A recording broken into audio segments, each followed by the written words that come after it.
Bienvenidos a la Escuela Dominical Ben Sígueme.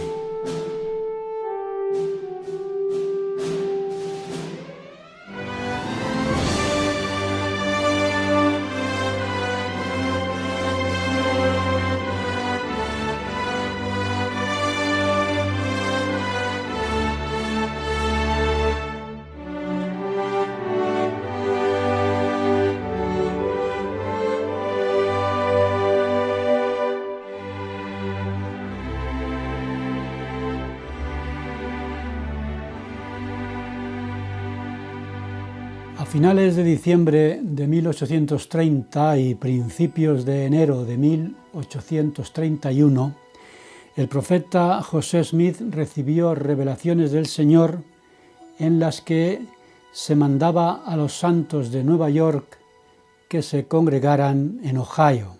Esto ya lo vimos en lecciones anteriores. En Colesville había 68 miembros, en Fayette había 80 y en Manchester 50. Con este mandamiento empezaba el recogimiento de los santos en esta última dispensación. Los miembros que obedecieron este mandamiento enfrentaron muchas dificultades al tener que dejar sus propiedades atrás y llegaron a Ohio con muy pocos recursos. Los miembros de la rama de Colesville salieron a mediados de abril de 1831, dirigidos por Newell Knight, y después de un viaje de un mes, por las demoras provocadas por las inclemencias del tiempo, llegaron a Ohio a mediados de mayo. Según Newell Knight, cuando llegaron se les aconsejó que permanecieran unidos y que fueran a Thompson, una población cercana, porque allí un hombre llamado Lyman Copley era dueño de una gran extensión de tierra y la ofreció a la iglesia para que la ocuparan. En Thompson, Ohio, se recibió la revelación que se encuentra en la sección 51 de Doctrina y Convenios, en la que se dan instrucciones necesarias para el establecimiento de los santos que estaban llegando. El Señor les dijo lo siguiente: hablaré a mi siervo Edward Partridge y le daré instrucciones sobre la manera de organizar a este pueblo, porque es necesario que se organicen de acuerdo con mis leyes. Estas leyes son las que rigen la llamada Ley de Consagración, que es el tema central de la sección 51 de Doctrina y Convenios. El Señor les mandó que la ley de consagración debería funcionar de la siguiente manera. Edward Partridge debería asignar a las familias que estuvieran dispuestas a vivir esta ley una propiedad según sus circunstancias, carencias y necesidades, y les daría una escritura que les aseguraría lo recibido como propiedad privada. Porque la ley de consagración, o la llamada Orden Unida, es un sistema de propiedad individual, no comunal. Lyman Copley había acordado permitir que los santos de Nueva York vivieran en su propiedad a cambio de que llevaran a cabo mejoras en sus tierras, que tenía unos 307 hectáreas. Poco después de su llegada, los miembros de la rama de Colesville comenzaron a cultivar las tierras y a edificar sus casas.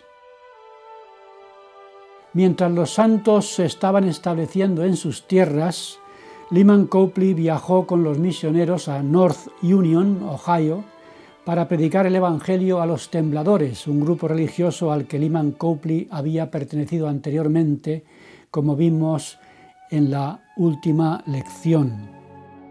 Ya vimos que la misión no tuvo éxito y cómo Lyman Copley comenzó a dudar de su testimonio sobre el mensaje del Evangelio restaurado.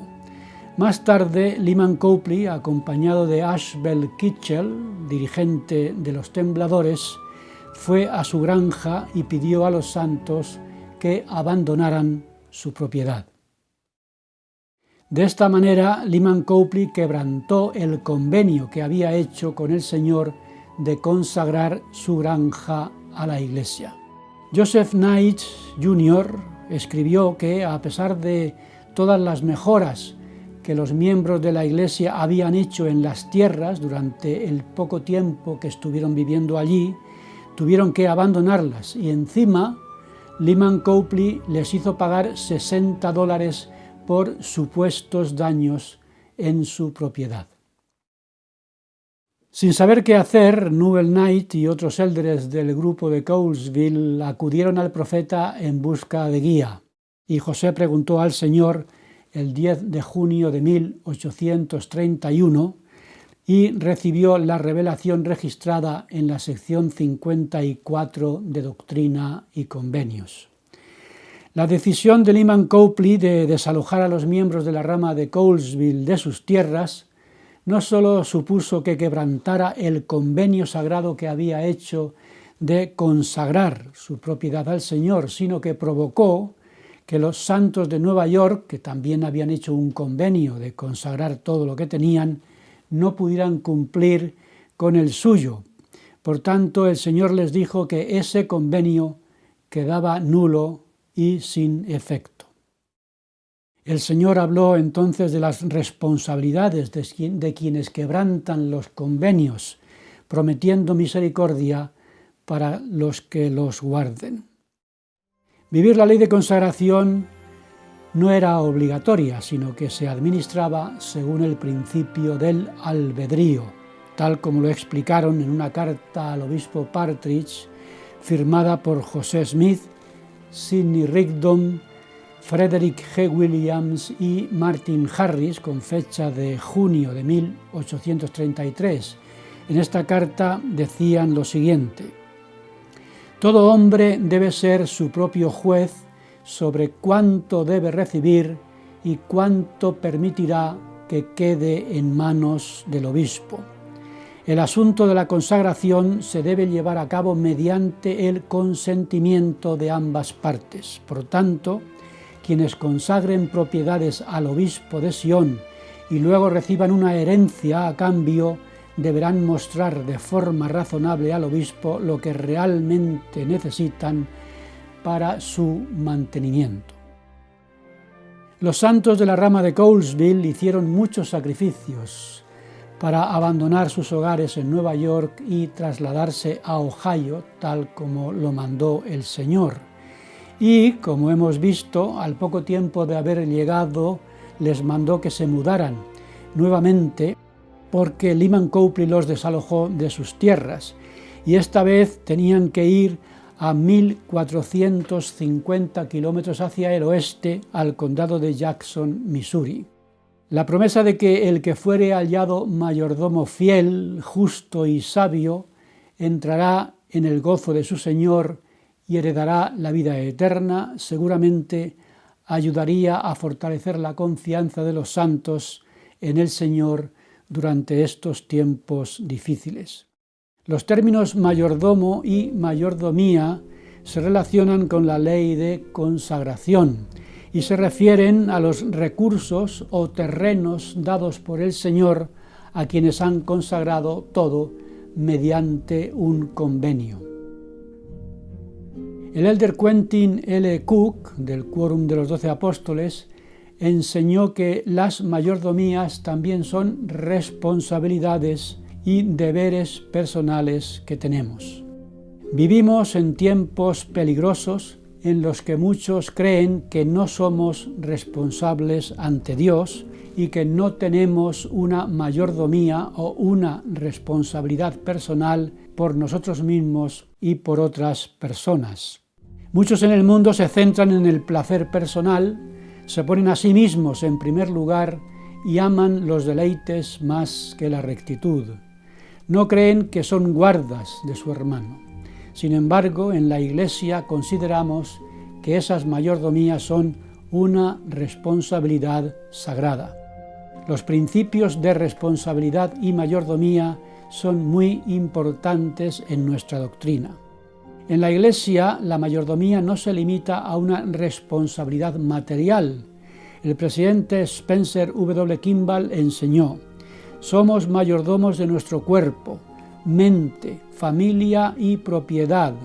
Un mayordomo fiel es aquel que ejerce justo dominio, cuida de los suyos y cuida del pobre y del necesitado. Y el elder Cook continuó diciendo: con respecto a nuestra mayordomía sobre la familia, algunos de nuestros dirigentes nos han enseñado que cuando nos presentemos ante el Salvador y Él nos pida que demos un informe de nuestras responsabilidades terrenales, dos preguntas importantes se referirán a nuestra familia. La primera será sobre la relación que hayamos tenido con nuestro cónyuge y la segunda sobre la relación que hayamos tenido con nuestros hijos. En todas las gestiones de nuestra mayordomía seguimos a Jesucristo. Tratamos de emular lo que Él nos pidió que hiciéramos, tanto por medio de sus enseñanzas como por medio de su ejemplo. Mi esperanza es que ustedes reconsideren personalmente y como familia las mayordomías de las que son responsables y por las cuales tendrán que responder. Ruego que lo hagamos sabiendo que, en última instancia, somos responsables ante Dios.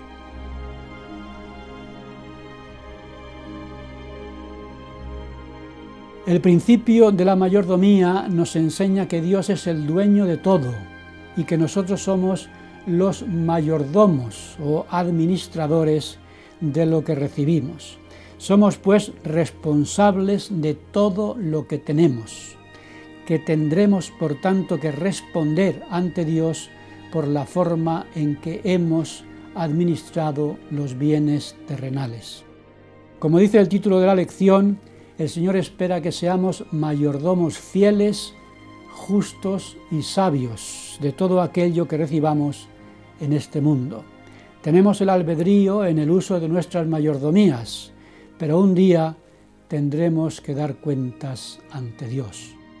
Demasiadas personas actúan de forma irresponsable en este mundo, pensando que no habrá consecuencias de su conducta. Pero recordemos algo fundamental. En este mundo podemos hacer lo que queramos, pero es muy importante que tengamos buenas razones cuando Dios nos pregunte por qué lo hicimos.